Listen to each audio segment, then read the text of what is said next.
What attraction opened with a 5-hour queue? Who would wait in a 5-hour queue? Well, you can find out what it's for on today's Annual Pass.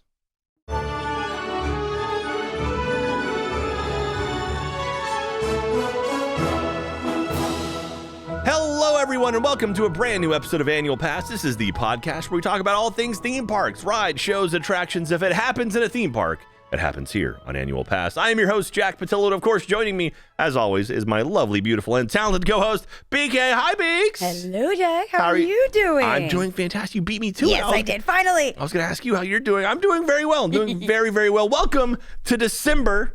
It's December. If you're watching this on YouTube or anywhere else like where it's public, it's December 1st right now. We've made it to the final month of the year. This year has gone by so fast. Yeah, and it's already super cold. I don't like it. Yeah, it got really cold. Like usually it's around Halloween is kind of where it starts dipping, and it went from like Halloween is kind of mild, no, it wasn't too bad, and then we had a cold front go through, and it went from like 60s down to like 40s. Yes. And it's like what?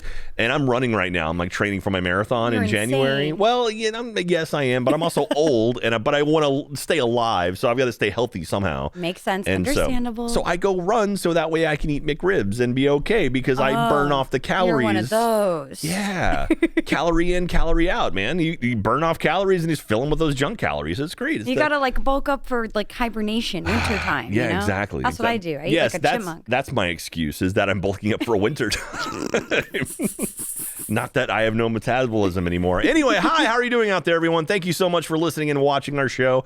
Don't forget, we have some new merchandise at store.roosterteeth.com. We've got a new hat. We've got I'm rocking the shirt. This is my theme park shirt is up in the store right now. We also have our Rope Drop Running Club. Speaking of running, our Rope Drop Running Club new running jersey is up in the store. I rock that when I wear, when I'm not wearing a hoodie over it because it's so cold. Like I rock that, wear that around all the time. We also have our postcards up now too, so you can grab a postcard, send it to one of your friends, and or send it to us. I don't know, whatever you want to do with it. Just send it. Postcards are nice. Oh my gosh, put it on your fridge. Yeah, and it's all the artwork done by Gil Fox, so it's really, or at least a lot of the older artwork. So like that for some reason those postcards took a long time to come out.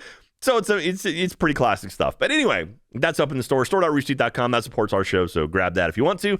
Also follow us on social media. We are annual_pass on Twitter and on Instagram. We are Annual Pass Pod on TikTok. We got a bunch of cool TikToks up there. And youtube.com/annual pass is where you can find our video version of the podcast. Yes. Also, you can see our vlogs we have up there as well, where you can watch us going through parks. And I think by now we probably have some Halloween Horror Night stuff up. Totally. So, some really, really cool stuff. That was a lot of fun. If you're a fiend like me, it's Halloween every day of the year. Oh, yeah. So anyway, today we got a fun episode, a little controversial attraction. We're going to be talking about Frozen Ever After. So do you know what Frozen Ever After is? That's not the sing-along. No, that's not the sing-along. That is the one you're talking about is Hollywood Studios. Yeah. Over in the ABC Theater. I don't know what that attraction's called off the top of my head. I think it's called Frozen Sing-along. There you go. A little on the nose, a little on point there. On the nose. Frozen Ever After is actually an attraction. Okay. So the controversial thing about this attraction replaced Maelstrom. Oh my gosh, the one in Norway? In Norway. So in the Norway Pavilion at Epcot and Disney World. That's the word I'm looking for. Disney World Resort in Florida. Maelstrom was one of the oldest rides in the park. That thing had been around for a long, long time. It wasn't there at opening. It wasn't back there in 82, but it was like 85 or something it opened up. And so the Norway Pavilion, it was going to be a larger Scandinavian pavilion, so it was going to be a bunch of different countries. Ended up landing kind of on Norway, but Maelstrom was in the back. Very cool stuff. Like Yesterworld actually did a really great video on Maelstrom in general. There was a lot of wild stuff. Do you know there was a Tesla coil in that attraction for a while? Wait, what? Yeah, like one of those that spits out lightning and stuff. No. So there was a scene like when you go down the water thing, the big splashdown at the end, there's like an oil derrick kind of thing. Yeah, I remember the oil stuff. Yeah, so there's lightning in there, and it's just now by the end of the attraction, it was like flashing lights. But initially, they had like actual lightning. Like it was a giant Tesla coil that would spark out and stuff. It looked awesome. That sounds like a fire hazard or something. Well, this is the 80s. No one really cared about that. Can't imagine. Yes, just be careful. Don't touch the water. Don't even think about touching the water. Super intense stuff, but it looked really, really cool. But that obviously didn't make it over to Frozen Ever After.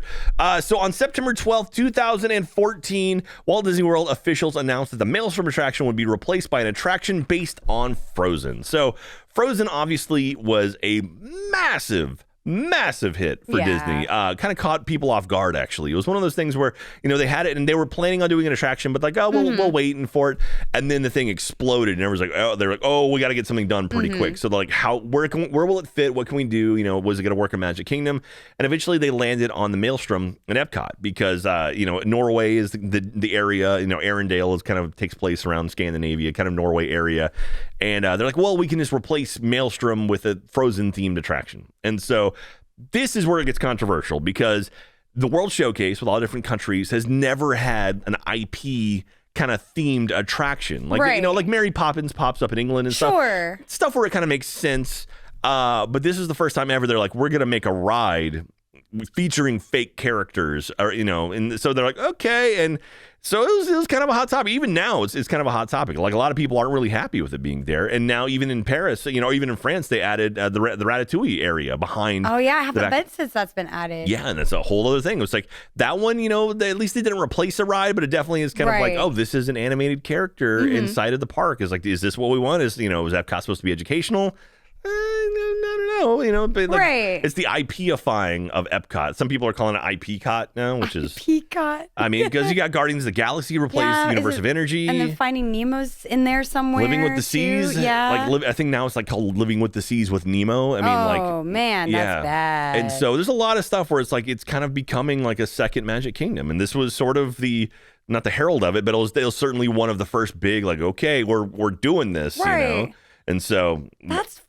Because like Epcot is supposed to be like, I feel like what made it different was that it was away from that stuff. Like if it was sprinkled here and there, it was like, like the ride in Mexico was just like the Three Caballeros, but like that made sense. Like it's in the culture, it's a part of it, and it was nicely kind of like integrated. Yeah. So to hear like Maelstrom be gone and it's like a whole new IP, I'm like, okay, how different is it? Did it like completely take over? Is like anything reminiscent of what was there? Well, once we get to like the fun facts of the attraction, there's some stuff that kind of made the jump. Or, like there's some references and stuff, but for the most part, it's gone. And so I'm so sad. That's on my go-to list every time for Epcot. Maelstrom's final day of operation was October 5th, 2014. So and then just about 2 years later, on June 21st, 2016, is when Frozen Ever After opened. The attraction used the exact same ride vehicles and pretty much the exact same layout as well. Okay. They did add a couple scenes to it. I don't know if they had to expand some of the areas, but they added some extra stuff to it. There's actually some really good videos where people literally have both versions of the attraction running side by side, which is kind of cool. And it's like you can see from like start of it to go. And so Frozen definitely has a couple early scenes that weren't in the original one. I don't know if they ate into the queue area and kind of added more land or something, but I'm not sure exactly how that one goes. So the animatronics used in the attraction, they use the same rear projection technology as the figures in the Seven Dwarfs Mine Train. So have you ridden that one? Yes. So, they have like, it's kind of like not hollow faces, but they have like screens where their eyes are, and they project onto that to actually have like animated eyes and whatnot. That was the first time they had done that in the parks. And so for Frozen Ever After, they did the exact same thing, except this time it's like their entire face. So it's like, like all the human characters. So Elsa, Anna, and Kristoff, they all have faces projected onto them. And Olaf, his eyes glow too. Olaf and Sven, the moose, they have their eyes projected. So that being said, the Sven, or no, the Olaf figures in this attraction are really, really cool. It looks like they pulled them straight from the movie. Oh my gosh. It's really, really neat. And also the one cool thing about these animatronics as well is they're all electric. So it's the first time ever they had fully electric animatronics. What do they run on normally? Pneumatics and hydraulics. What's a pneumatic? So pneumatic is essentially like pistons, like air pistons and stuff. Oh, air. Okay, yeah. sure. So like, before, like if you had to move an arm, you would have to like pump hydraulic fluid into it and lift it up, and then and you release it to move it down. And so there was a lot of liquids and a lot of stuff, like it's corroded over time, but these are fully electric, and which means they're quiet. Yeah. Because one thing, like when I worked at Great Movie Ride, one of the most horrifying things when I was there was when the park wasn't open or when we would have a dead show, we'd run it without audio. So the whole ride would run, but there would be no sound in the whole thing. When you pulled into the Wizard of Oz area, the little munchkins would start popping up and their mouths would move because they'd move their head and their mouths would move, but you just hear the clicking of their mouths. No. And it's just like you'd be surrounded by all these like clicking noises. And so also like the if you go to the Enchanted Tiki room, similar thing, you can actually hear it there. Okay. So all those little parrot mouths and stuff, they move and they very much are like they clack together. I feel like I've heard them but didn't know what I was hearing. Yeah. So that's so interesting. I didn't know that. Yeah, and it makes sense too. I mean, all electric is the way to go. So I mean, that's pretty cool. And so I imagine most animatronics could be like that. Also, the the Elsa inside, I think she's an A1000. She's basically one of the most one of the most fancy animatronics they have. A1000 robot initiate Elsa bot. It's like Elsa and then the shaman and the Navi River Journey. Right. Like there's a few that are very, very nice. And so I think she's one of the more elaborate ones. Because she's singing Let It Go at the top of the ride and she's moving around very flowy and very natural. So there's a lot of moving parts to her on there. There were no new songs in the attraction, so they didn't add any new songs, but they definitely kind of tweaked a couple of them. And when they did, they actually went to the original composers as well and had them clean it up. So it wasn't like they hired someone in to bring it in and fix it. They actually had the original people working on it. As a matter of fact, all of the voice cast in the ride is the original voice cast. Oh, how sick! Yeah, so there's a few new lines of dialogue, but it wasn't any fake voice actors. Like kind of like the Bradley Cooper knockoff they have right now, Cosmic Rewind. No, these were all the original ones. So Idina Menzel, Jonathan Groff, Kristen Bell, Josh Gad, they're all back for this one. And also, let's see here, the on opening day, when the attraction opened on opening day on June 21st, guess how long the line was? What the queue kind of topped out at? First day for an attraction based on Frozen. For 3 hours.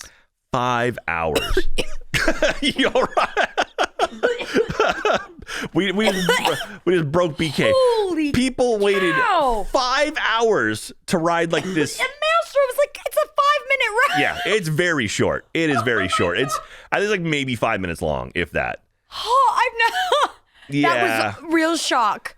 The only other comparable time, like wait time for that I can find in recent history is Hagrid's motorbike adventure at Universal. That one, it's kind of a slower capacity, so like they don't load it as quickly. And that one went for I think 4 to 5 hours on opening day, that one still gets pretty long. So, and hopefully we're getting past that. Things like Velocicoaster, the capacity goes a lot faster. So hopefully we're going to see that kind of stuff. But man, 5 hours for a ride, like, ugh. That's their whole day. Yeah, like, that's it. I feel bad. And so apparently when they had this line, they had cast members were handing out water and ice cream and stuff because it was June in Florida. So it's like, you're going to get hot right there. And there's not much like inside the queue. Like if the queue's that long, you're outside of the inside part. Yeah. Like you're, Yeah, the actual inside queue is not very long at all. It is very cool though. It is designed to look like Arendelle, and the whole idea it's summer, it's winters. It's what was it called? They call it a summer snow day, is what they say. So the idea is Elsa is having a snow day where she's making it snow on everyone, but it's actually summer, and so you see a lot of kind of remnants of that. Where it's like, oh, there's like things that shouldn't be covered in snow are covered in snow, and it's a big celebration, and so you're there to be part of the celebration. And then she's like opening up her palace to show off and whatnot. And you actually, in the queue itself, you walk through Oaken's trading post. Oaken's that big, like the big dude. Oh, yeah. So you actually go into his trading post and they have some stuff in there. And they have a sauna in the back. And the sauna is like fogged up. And every now and then Oaken will like clear it out and like, hello. And like he'll wave to you and stuff. And he'll make like little hearts in it and like in the fog. It's really cute. And it's a neat little thing. It's a really neat, really neat queue. I like it a lot. Gets his wish. Yeah. It's pretty cool. Hey guys, thank you for supporting Annual Pass, and we're going to take a short break right now to tell you a little bit about our sponsor. Diet Smoke is our sponsor today. Diet Smoke makes federally legal premium THC products that discreetly deliver right to your door.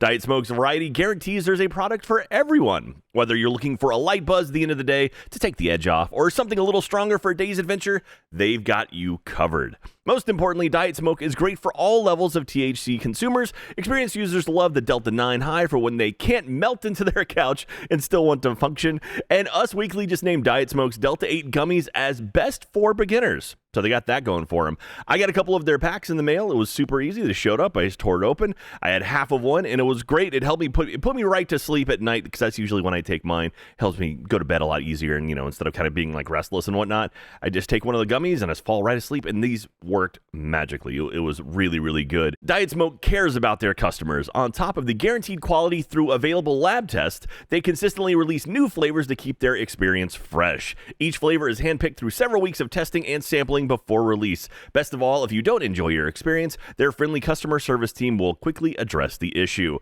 For Annual Pass listeners, shop now and use code ANNUALPASS for 20% off your order. Go to dietsmoke.com and use code ANNUALPASS for 20% off your order. Thank you very much for sponsoring. Thank you for supporting the show, and let's get back to it.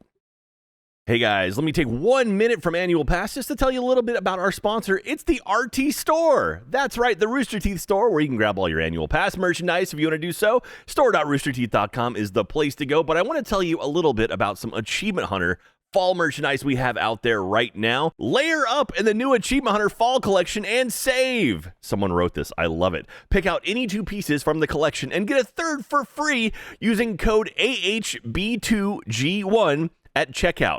That's a weird code. I'm going to read it again for you. AH, like Achievement Hunter, B, like buy, the number 2, which represents 2, G, which stands for get, and 1, which is 1. So AHB2G1 at checkout. Buy 2 and get 1 for free. Not only do we have some cool Annual Pass merchandise, like the Rope Drop Running Club shirt or the This Is My Theme Park shirt, but there's some great new Achievement Hunter fall merchandise as well. We have some flannels. We have some really nice flannels, actually. One has a whole lot of pockets. I don't know why. There's like 3 pockets on the back. It's great. There's also a flannel that is a hoodie that is really, really comfortable. We've got, of course, some fall joggers, which are really nice. They're kind of like a maroonish color, and I like them a whole lot. And there's a blanket, and there's socks. There's so many great pieces of fall merchandise for you to represent Achievement Hunter and all of your finest. So don't forget, you can bundle up with a new Achievement Hunter fall collection this holiday season. Pick any 2 pieces from the collection and get a third for free. That's right, 2 and then a free third one. Yes, this collection includes a comfy blanket and some great layering pieces. Again, use the code AHB2G1, AHB2G1 at checkout and save. Thank you very much to the Rooster Teeth store for sponsoring Annual Pass. Let's get back to it. Anyway, so that's enough talking about it. BK, are you ready to ride with me visually or mentally on Frozen Ever After at Epcot? Sign me up, Let's baby. do it. All right, here we go. Ready for this? BK! Jeff! We're at Epcot, BK! Oh my gosh, I love Epcot. I know, it's so nice. We'll wander around. We'll get a whole bunch of stuff. We'll get a frozen margarita in Mexico, but we're going to walk past Mexico. We're going to Norway, BK! Oh my gosh, we're in Norway. We're going to Norway because we're going to ride Frozen Ever After! Oh my god, I've never been on this before. All right, it's a lot of fun. Okay, so now we're going through. Look, we're walking through Arendelle, and you can see all the town square and everything. There's like all the lanterns, and it looks so cool. Oh, so pretty. Look, we're in Oaken's little trading shop. I wonder if I can trade him for some stuff. Maybe you can. It is so awesome. I can't believe it's real. He's there. He's like, hello. And it's like, oh, Oaken, I love you. All right, now okay, let's get on the boat.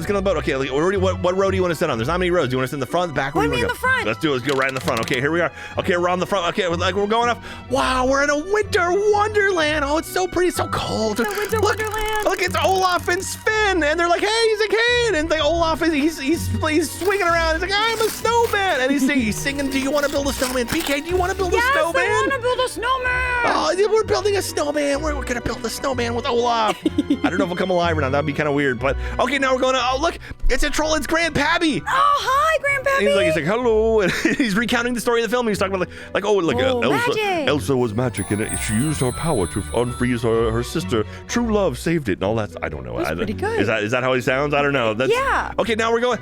He's like, oh, now we're going to visit the ice palace. We're going up the hill. Like, oh, look, you can see the castle up in the sky. Oh my goodness, are we gonna let it go soon? We're gonna let it go. Okay, we're going up to the very, very top, and now go. Look, we're reaching up. Now we've got Olaf. He's still ice skating, and he's singing first time in forever. And then they say, but he can't sing it. He doesn't know how to see. He doesn't know the lyrics. Oh, look, it's Anna and Kristoff, and they're singing to each other. Oh, it's they're so sweet. cute.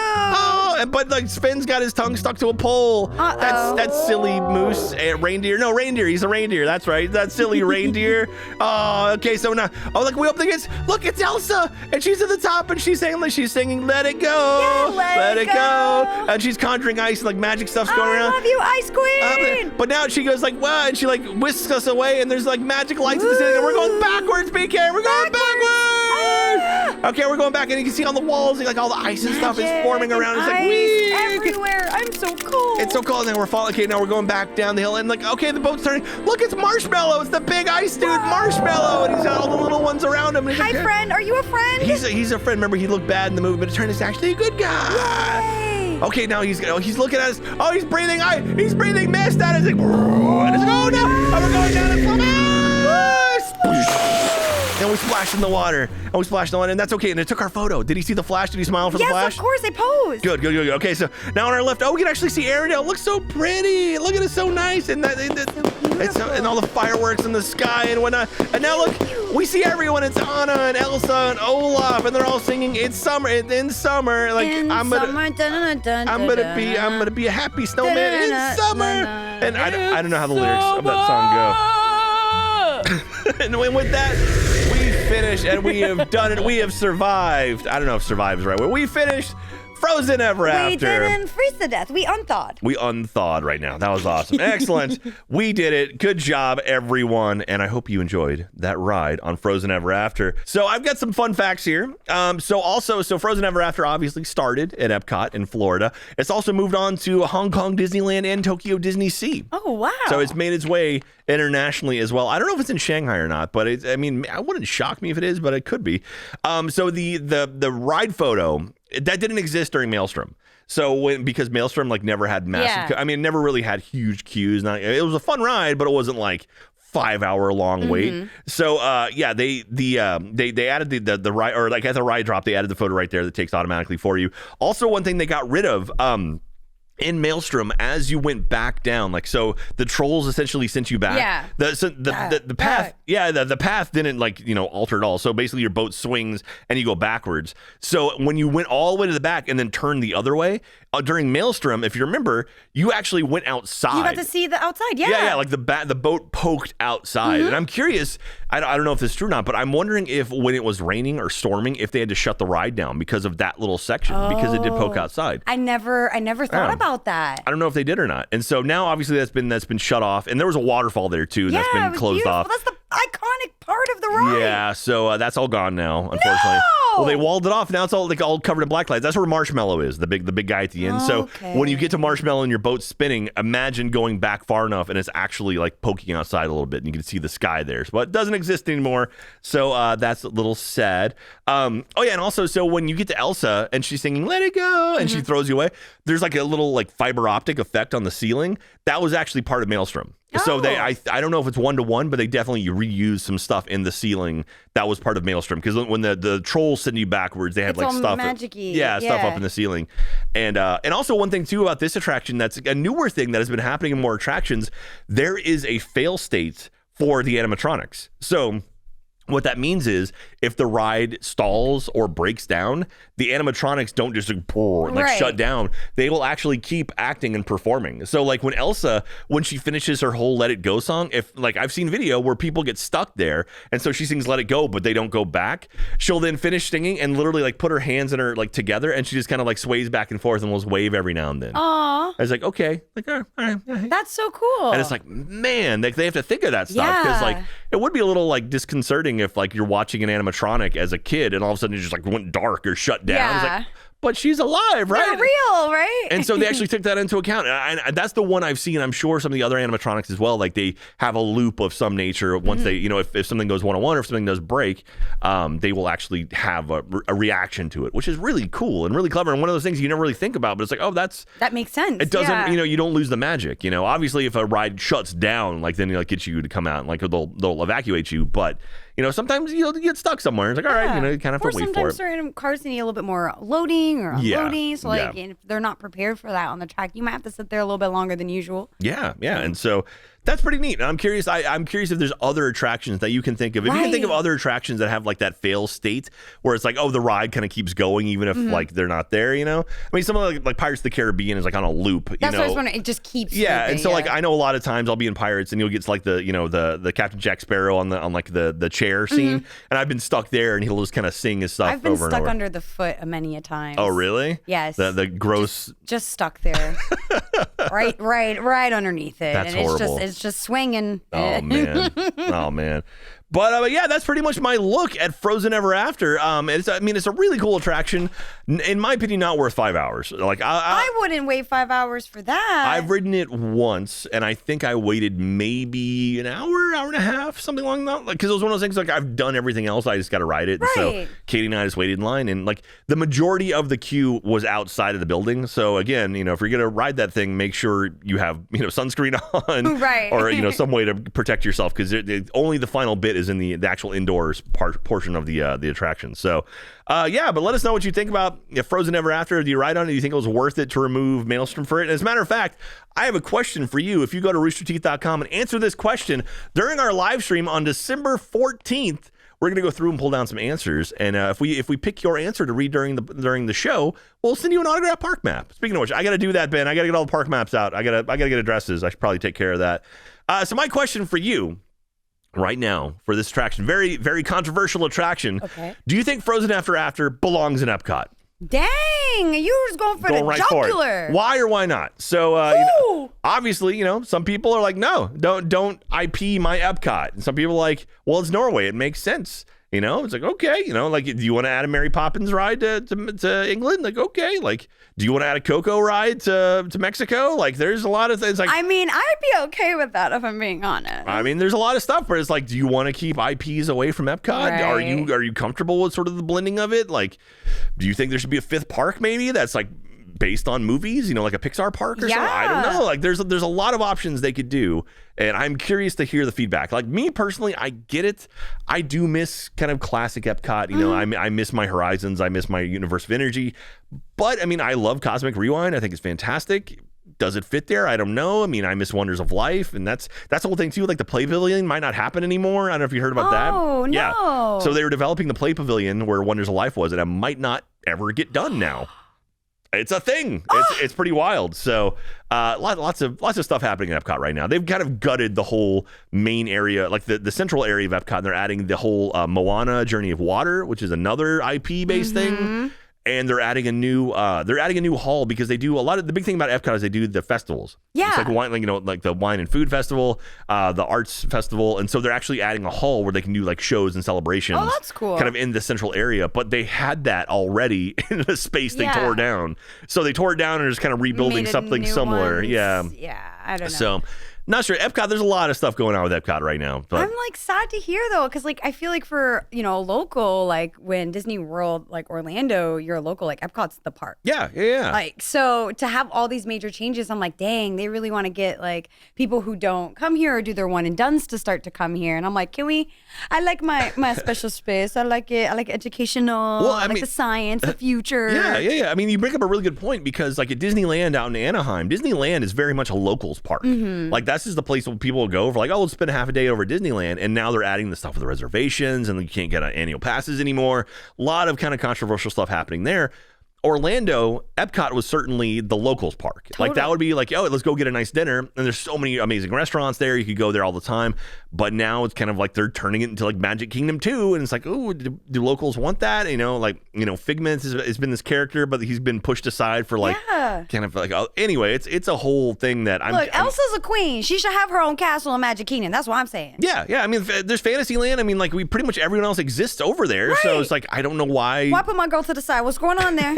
I'm trying to figure that one out. I just still think that Disney has enough room to build a fifth park, and especially now with Epic Universe opening up for Universal, like it's going to be very interesting. Because if Disney was going to have not a retaliation, but if they were going to have a response to Epic Universe, they would have started building now. Yeah. And even like Tron's been under construction for like 6 years. It feels like it's not even open yet. Yeah, it's opening next year, and they're redoing Splash Mountain to Princess and the Frog, which is great, but that's not really a new attraction. Right. As a matter of fact, it's taking an attraction away while they're building it because once Tron opens, they'll close that down. That'll be gone for almost a year. Oh wow! While they're fixing that up, but it's like, what's the new thing? What's the next thing? Yeah, and, I think a Pixar park would be the way to go. And to be honest, that just opens up more Star Wars room. That's true. Because I would just imagine they just put all the Toy Story there too. They just pick it up and drop it down. I mean, Hollywood Studios in general, like it's a very unique. I mean, there's a lot of space there. It's kind of like unused space, like all the animation courtyard stuff and like everything behind the sunset. Yeah, like the sunset area, that corner area. Yeah. Yeah, we've talked about it in the past, but the fact that there's no like Sunset, where at least the Tower of Terror and Rock and Roller Coaster, now Fantasmic, which is reopened again. Yay! It's a dead end. It's a one-way street. Yeah. And so you go down there. I mean, at Fantasmic, they'll open up backstage areas to let crowd flow out. But I mean, you get down there's no loop back around. You have to go out the way you came, and that makes no sense. Like you need to add that loop. You need another entrance and exit to that area. And I don't know how they don't have that already, or how they haven't developed towards that. But I don't know. I mean, we'll see. The parks right now apparently like the only thing really making Disney money. So it's like you feel they would invest into it. Sense, yeah. But because it costs a lot to make money, or it costs a lot to keep a park running. But like they are making money right now, and so I'm very curious to see what the next steps are for Disney, because it feels like now is.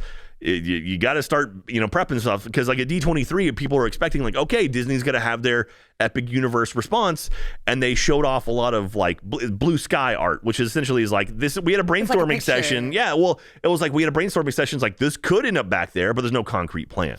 It's not like we're going to break ground on it, because they talked about back behind Big Thunder Mountain. Yeah. And that whole area back there, there's a lot of space back there, because it's mostly garages for floats and whatnot, which can be easily moved somewhere else. But there's a lot of land back there they can use.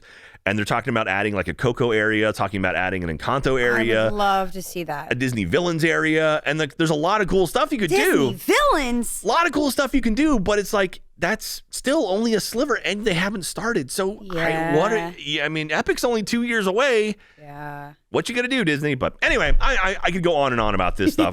Me too. I'm very passionate about that kind of stuff. But let us know what you think about Frozen landing in Epcot, and whether or not it deserves to be there or should be there, or you think it should have stuck with Maelstrom and the Trolls. But anyway, BK, you feel like you learned some stuff today? I learned that we like a lot of the same things. Oh, yeah? I feel like I should have known this by now, but I feel shocking, Yeah, it's like, oh. Yeah, literally, my first conversation with you when we met face to face was about theme parks. So. And I didn't even know you had a theme park. Yeah. I don't know what that says about our marketing department, but anyway. It's good. That's why I brought you in, because your passion for theme parks, it matches mine, and like going to theme parks, going to Universal with you is so much fun, and I can't wait to do more stuff like that. So, but anyway, thank you very much, Ben Lexa. Did you learn more about your computer and water? How's it doing over there? I have to go. Oh no.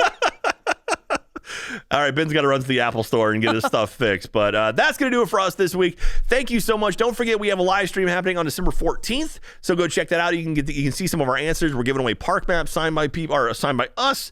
We're also have a bunch of cool merchandise up in the store. Store.roosterteeth.com. Pick up our new shirts. We've got the new hat. We've got our postcards. All of that stuff. It's great. We love it. If you want to send us anything, you can send it to Annual Pass, care of Rooster Teeth Productions, 1901 East 51st Street, Austin, Texas 78723.